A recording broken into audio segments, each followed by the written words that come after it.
Pessoa, professor of philosophy at the University of São Paulo. We'll be talking about mind-body entities explanatory.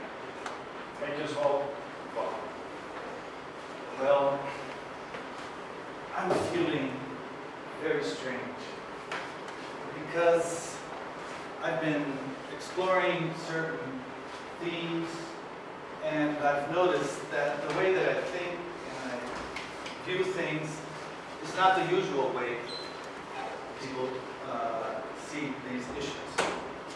I will tell you how I see the issues, but I'd like to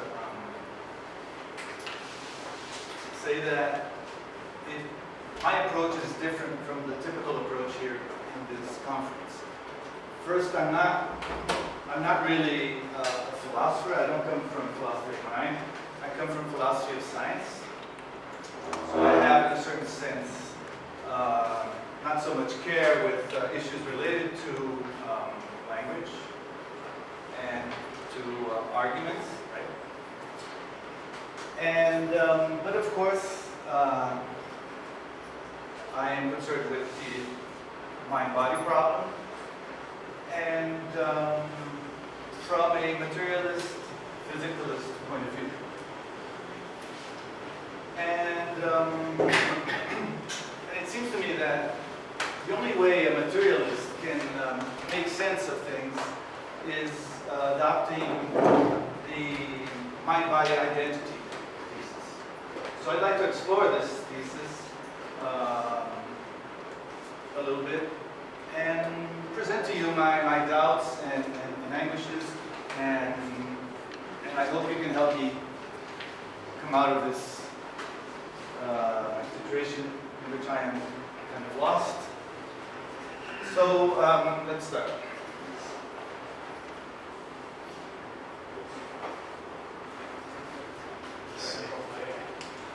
Late.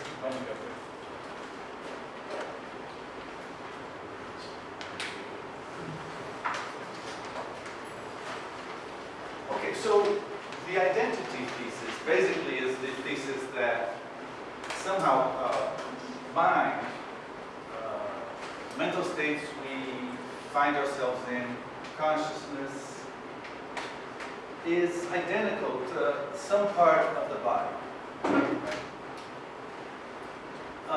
Let me give an example of a dream. Let's suppose I am dreaming that I am over the town with my wife, having a feeling of empathy. So I am sleeping, right? So all of these, this situation appears, right? And then I ask myself, what is this? What is this image that appeared in my mind and this feeling that I felt during my sleep? Well, it can only be something in my body, right? It can only be something in my brain, I suppose, right? But where in the brain? Where is this image?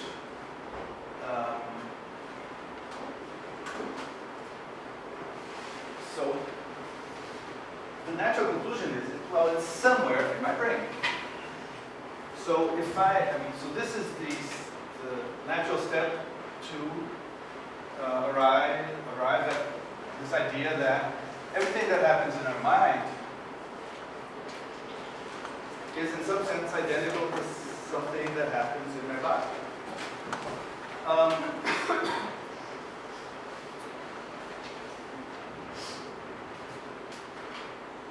Now, there's not much problem, I think, in defining what we mean by mental state. So mental state is that thing that we experience. Okay? Right now you are experiencing something. There's no doubt about it. There's no doubt that you are experiencing these things. Now, if I want to identify this to a brain state, now I have a problem in defining what a brain state is. What's a brain? Okay, a brain is something that people carry in their heads. I see in anatomy class, the brain. But if I'm saying the mental state is identical to the brain state,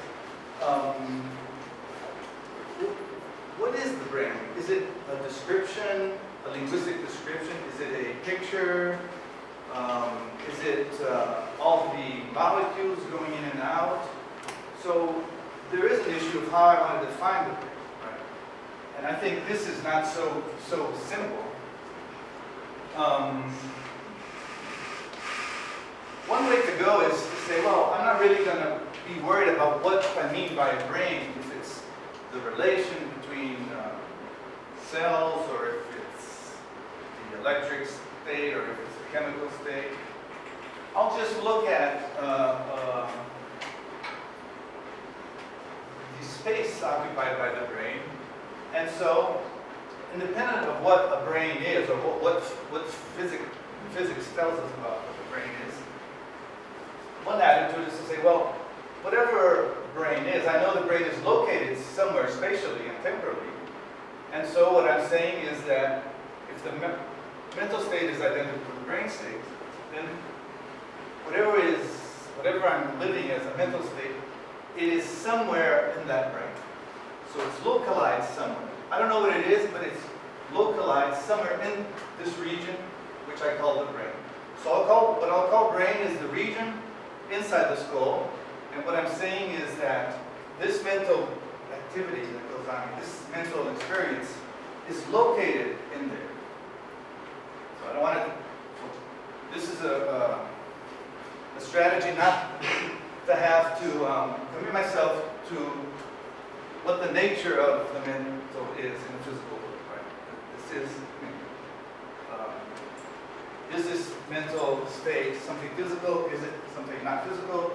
Which we don't really have a good definition of what physical is. But at least I can say that it is located in this, somewhere in the region that we call the brain.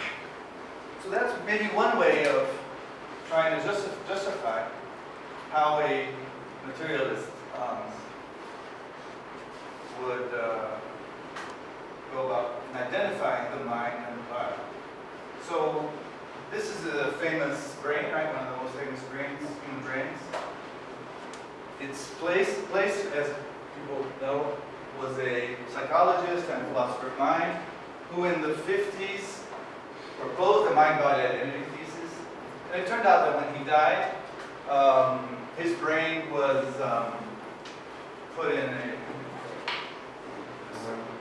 alcohol, whatever this thing is, and his brain is at the University of Adelaide, I think, with this little phrase, did this brain contain the consciousness of beauty place? So I think that the identity thesis, I'm trying to justify why it's necessary for a materialist. I don't know exactly what mind is, but the mind was here somewhere in this physical body. It was spatially located in this physical body. So this would be a general way of defending a mind-body identity thesis without having to go into what is the nature of the mind in a physical world. So I'm just trying to show that this thesis is can be reasonably justified in this way. Okay. And let me justify this a little bit more now. In what sense now would a physicalist or a materialist defend the mind-body identity thesis? Well, I'm not going to read what's here, but I'm just going to try to reproduce this. So let's suppose now that I'm like Sophia today, she mentioned, well, I'm a monist because I wrote this down. Because the mind, I forget exactly how you said. You said something like mental states. There's always a brain correlate. Every mental state has a brain correlate. Right? Okay, but let's think of that image that I drew, that I experienced. Maybe its brain correlate is some region in the cortex. That's probably not a good idea. I think there are many good reasons to believe that the seed of visual consciousness lies in these subcortical regions like the thalamus. This, of course, is a big discussion. But let's just assume, to make me happy, let's imagine that this image, the brain correlate of this image is in the thalamus. One of those intralaminar nucleus, etc. Okay, so, but am I picturing this, this neural correlate as something that gives rise to the image? But what does that mean? I mean, the image is not identical to this correlate? No, the correlate gives rise to this image. That's how we think. That's how Sophia expressed herself, maybe. So, what's going on? Well, maybe so remember, I'm adopting a physicalist position, a materialist position. So what does it mean to say that this image arose, is correlated to the neural? Well, maybe the neural substrate has an electric field. And maybe this electric field is what, maybe this image consists of an electric field. So that would be a possible answer that would fall back into the identity thesis. But maybe we think that's too crude. No, I mean, maybe the image is something more abstract. Maybe it's a little smoke that comes out of the electric fields. But whatever the smoke is, for a physicalist, it has to be something that exists. So I would say that the image is identical to this little smoke, or to maybe a pattern of oscillations. Maybe it's, of course, the organization, the dynamical organization of the system certainly is part of the physical substrate of this. So in the end, it seems to me that the only way someone who's a monist, the only way he can think of the mind-body problem if he really accepts the identity thesis. So I've tried to avoid that identity thesis in the past, but it seems inevitable. This is what I want to ask you, if really you agree with me that it is inevitable for someone who's a monist or materialist or a physicalist or whatever. Okay.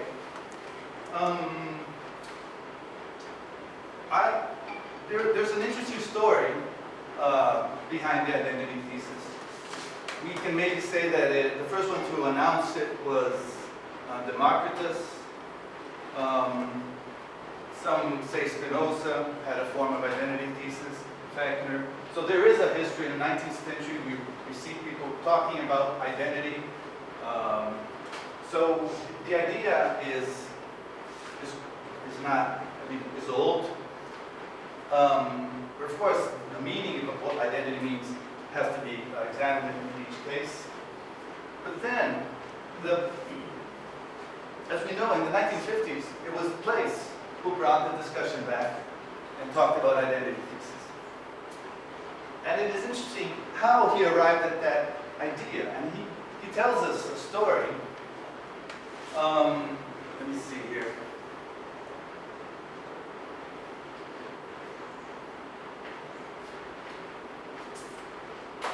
I'm kind of lost here. Okay, it's not quite here what I thought it would be. Here it is. So let me just read this passage from a paper by Place. It's in a website edited by Schneider, but the author is Place. And the earliest statement of the identity theory under the title was in Boring's book, The Physical Dimensions of Consciousness, published in 1932. So Edwin Boring, who is well known as a historian of psychology, but he was also a psychologist of perception. Moreover, was himself apparently committed to combining the identity theory with a phenomenalist account of sensory qualities, which, unlike Leibniz's principle of identity for discernible, would commit him to the view that certain brain events are literally green, high-pitched, warm, sour, or pungent, which for a philosopher would constitute an immediate knockdown reduction ad absurdum of his position. So, what was going on? Boring lived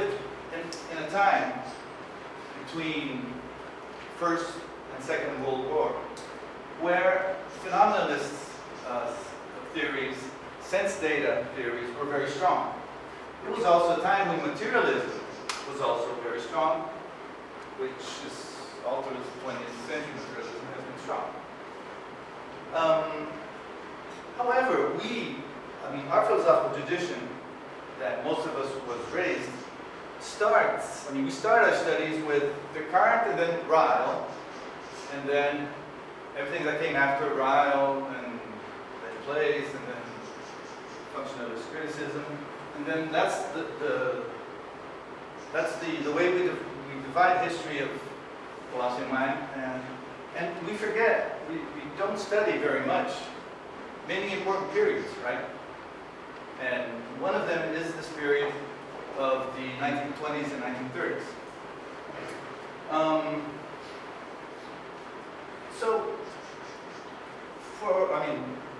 The details of how Boring arrived at this idea was an exploration of psychophysical parallelism. There was also influence from Kohler's Gestalt theory, with his psychophysical isomorphism. These are very interesting ideas, but we won't have time to talk about this right now. And Boring then was led to write that a perfect parallelism is essentially an identity. And then he presents the identity. So if what happens in the mind is perfectly parallel to what happens in the brain, and this parallelism is very close, isn't it simpler? He didn't use these words. Paraphrasing. If the similarity, if the parallelism is so straight, isn't it more reasonable to suppose that these two things are the same thing, they're identical? So that was his idea. But he lived in a moment in which sense data theories were strong. And so the natural way to reason would be to say, as we did before here, with our picture, if I dream of something green and blue, and this has reality because, as a phenomenalist, I attribute reality to my phenomenal experience, then that is identical to a brain state. So the conclusion that Boring was led to was that blueness is identical to a brain state.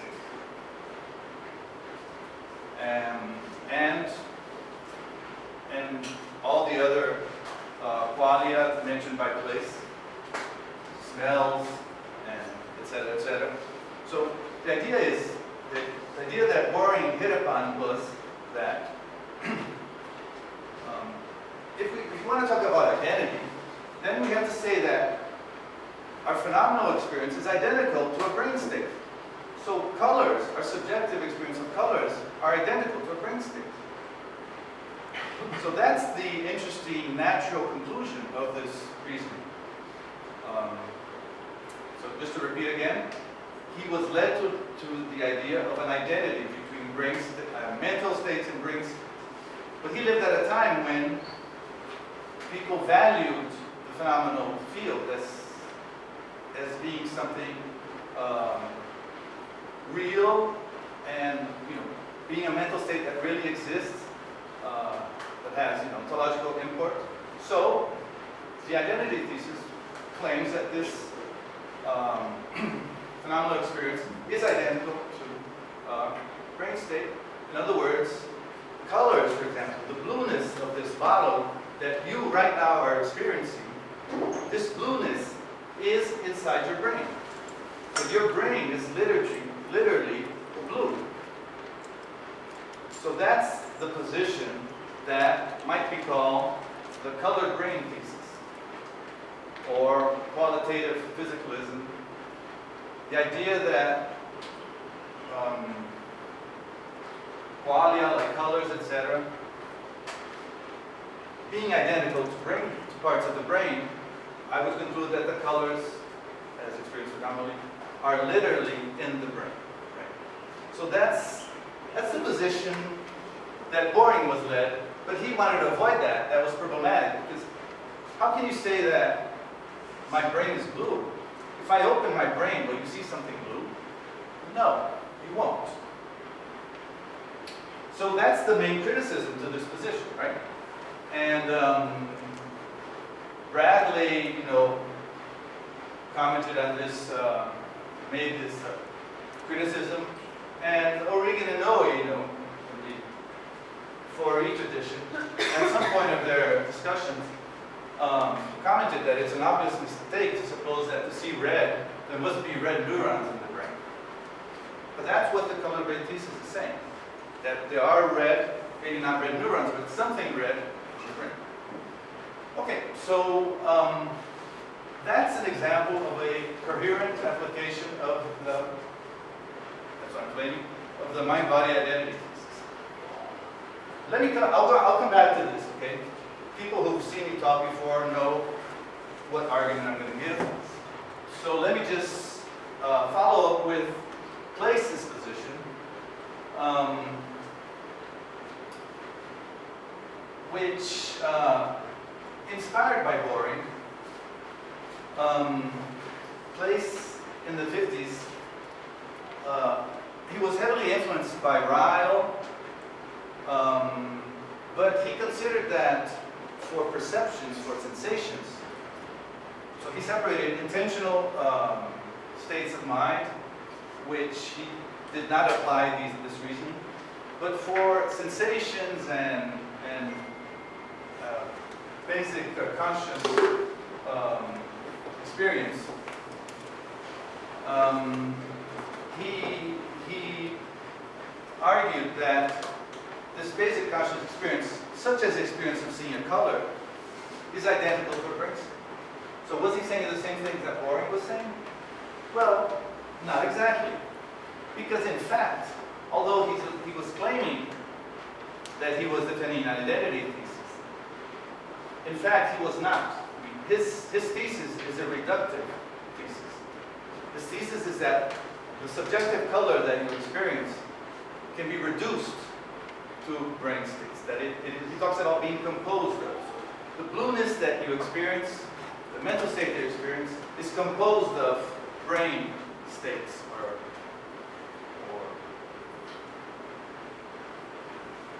brain processes. That's the words he talks about processes and events, and nothing else. So your experience of blueness is composed of brain processes and events and nothing else. Well, that's different from claiming that it's identical, right? As we just know, his analogy that guided him is the analogy with lightning, right? Lightning, the lightning is composed of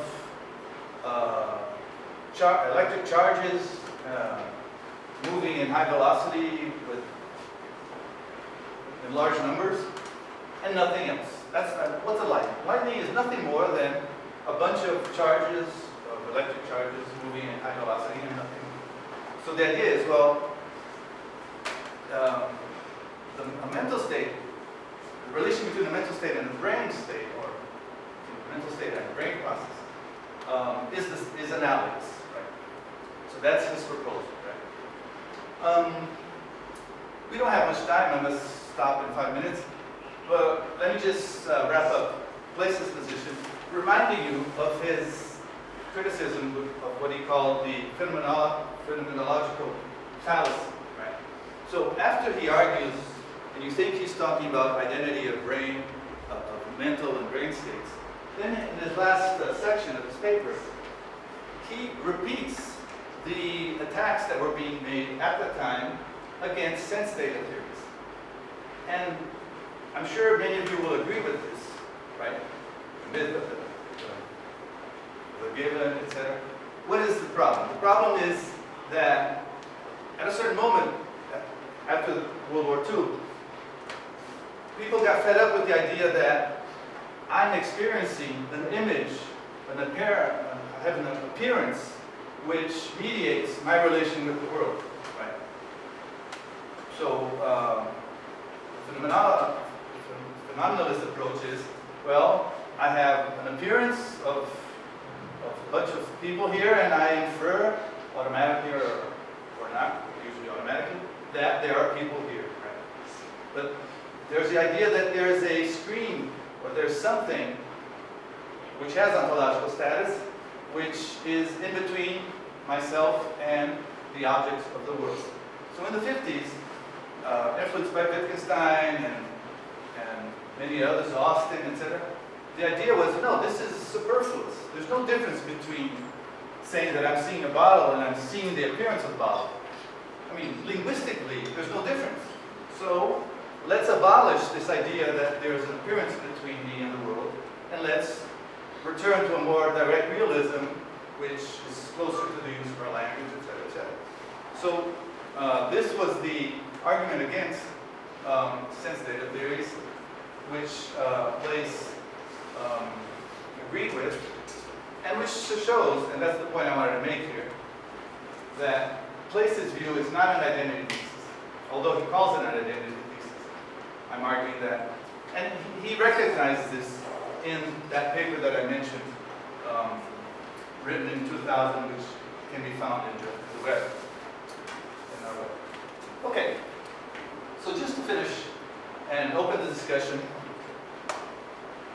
because I know that for me, things I'm saying are obvious, but I know that for you, the things I'm saying might be absurd or illogical.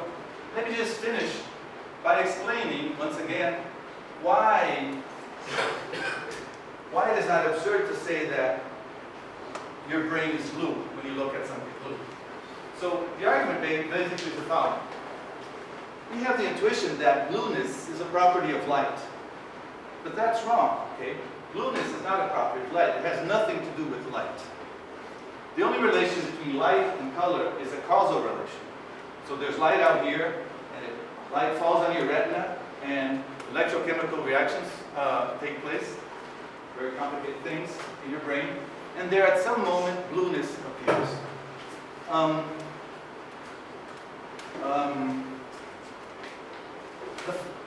If I open, well, why is this thing blue? Because the top here has electronic properties which absorbs part of the light, reflects the other parts of the light, and the wavelengths that come to my eye end up generating blueness into my eyes, into my brain. Now, if you open my brain and look inside that little place, there's a place, that's the claim that I'm suggesting. There's a place in your brain where blueness exists. So if we look at that place, where do you see something blue? Well, the tissue here has certain electronic properties. When I throw light will be absorbed in certain ways. So the thing that you will see after throwing light and absorbing what is reflected will be probably something gray. You will have the sensation of grayness. But blueness has nothing, I said, has nothing to do with, it's not a property of light, it's a property of your brain. What kind of a power? Well, this is another issue. Probably a chemical property. Right? So blueness is probably a chemical property of some region of your brain. But it has nothing to do with light. And just to convince you, just remind you that your brain is completely dark. There's no light at all inside your brain. And still, you have dreams with colored beautiful scenes. All of this happening in your brain, even though you're living in the dark. Anyway, so to conclude, once again, I've explored this view, which might be called the colored brain thesis, and I try to argue that it's closely connected to the mind-body identity thesis. So I tried initially to convince you, or convince, if you are a monist or materialist, convince you that the mind-body identity thesis seems to be a necessary way of looking at things. And if you accept that, then I try to argue that the correct application of the mind-body identity thesis leads to the view that Boring had suggested, which is the idea that our qualia are identical to physical states of the brain. And that's it.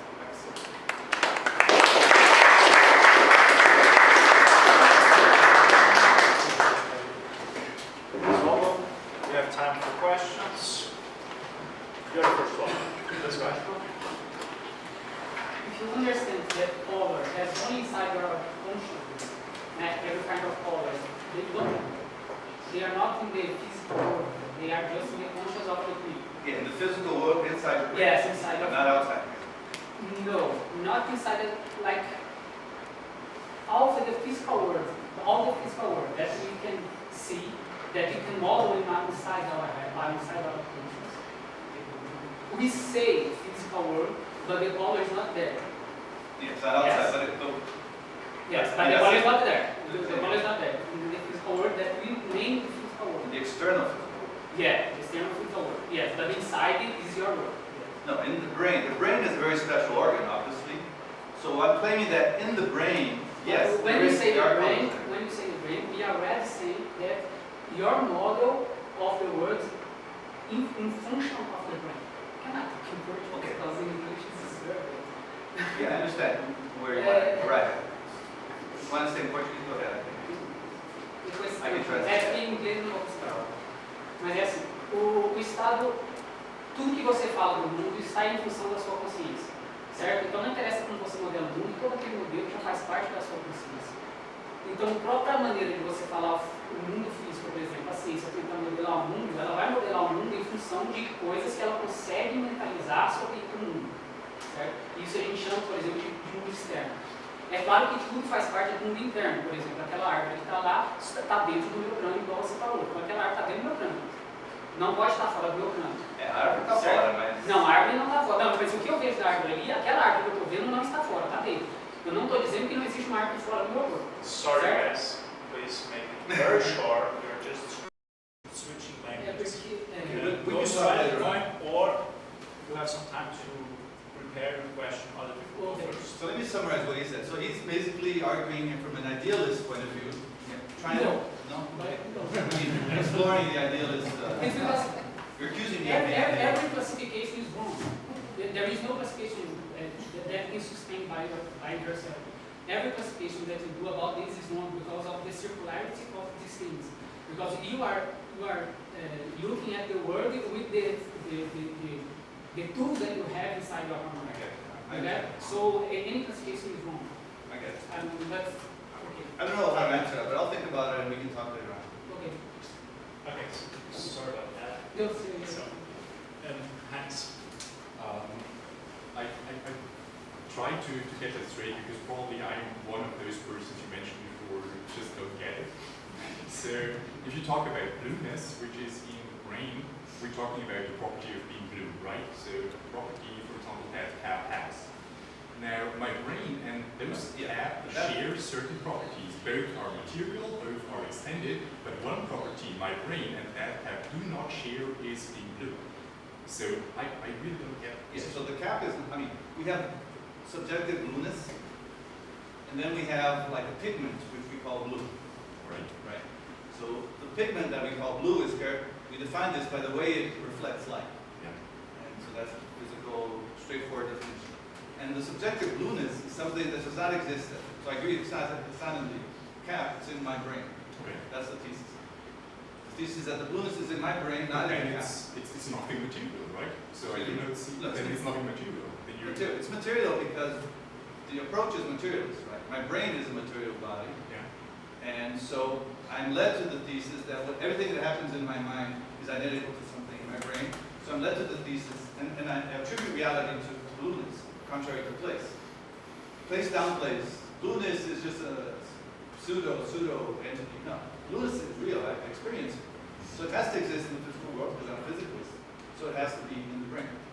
And it's the only place it can be. But Blueness is a property of cells in a complex organization.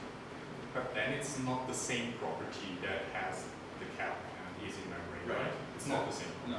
Oh, The cap has a property that we call blue, but it's just a property of the pigment. Yeah. It's not blueness.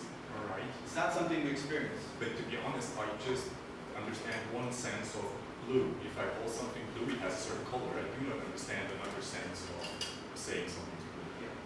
So I mean, there is this thing of worldview, right? So we have different worldviews, and we might see the world in different ways, and certain things like this issue, we don't really, what I'm saying doesn't make sense for you, right? It's like we're in different paradigms. So that's the anguish I was mentioning in the beginning. I mean, I've been talking about this for a long time, and no one ever said, "Oh, you convinced me. I agree with you." Only some students who, come on.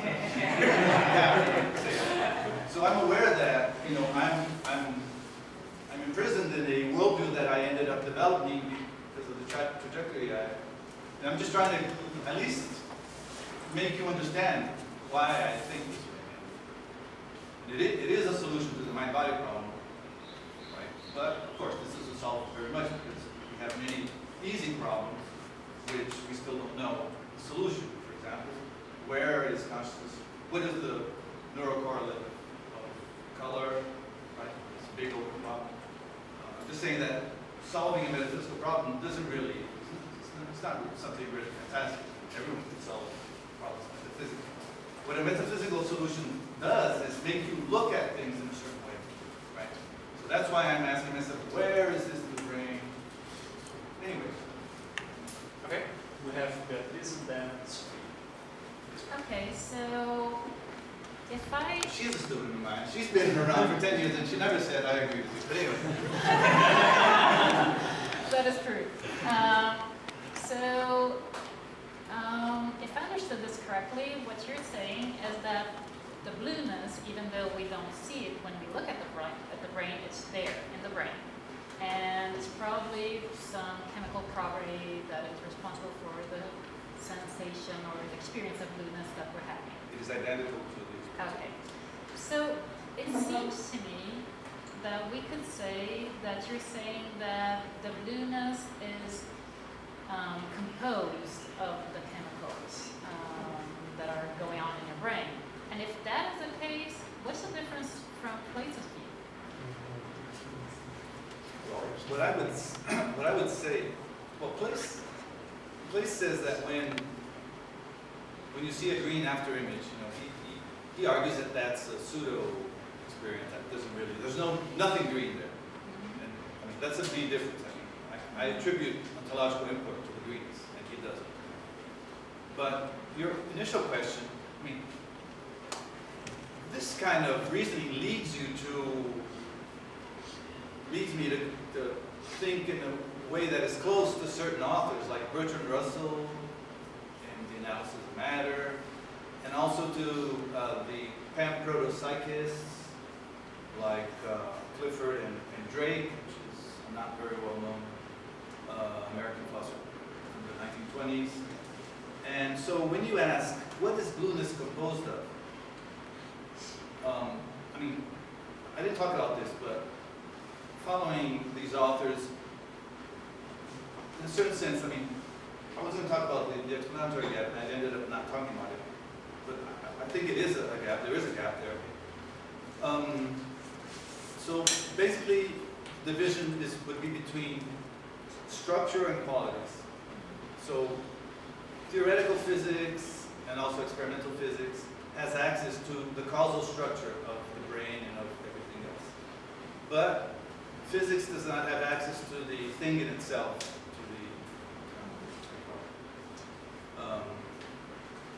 forgot the name that is used nowadays. Anyway, so this division is close to pan-proto-psychist tradition. And in this tradition there is a so-called, they call it combination problem, which is basically the following. Blueness is a quality of a very complex system. It is a mental property. But I'm not going to claim that the parts of the brain have mental properties, or that plants, or that, maybe bacteria, they don't have mental properties. Right? But if they have a cell, they probably have proto-psychist properties, right? They have qualities in a more, not a mental sense, but a more trivial or basic sense. And so it is natural to think that there is some kind of way in which these proto-psychist qualities combine themselves in the brain due to the highly complex organization of the brain to give rise to a quality like blueness. So I think your question is for me, it's a very relevant question. What is blueness composed of?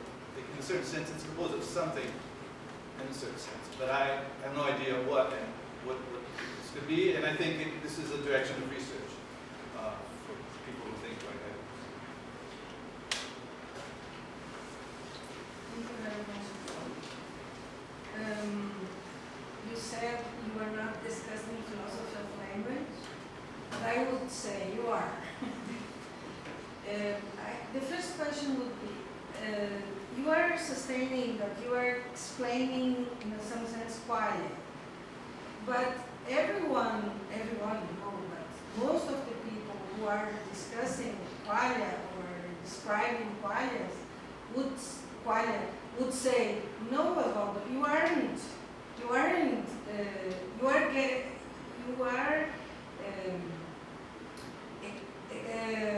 getting rid of qualia. In the sense, okay, because you are not discussing anymore phenomenological properties. Okay. But I'm not explaining qualia in the sense that I believe that the explanatory gap is there. And it's there for good. It's not going to be bridged. In the sense that if you understand the explanatory gap as the following, can a linguistic, mathematical, geometrical description of the brain give rise to quality? Can you derive a quality out of that? And I think, no, quality cannot be derived from quantities. So there is a gap. Quality is something that you experience in first person, etc., subjectively, etc.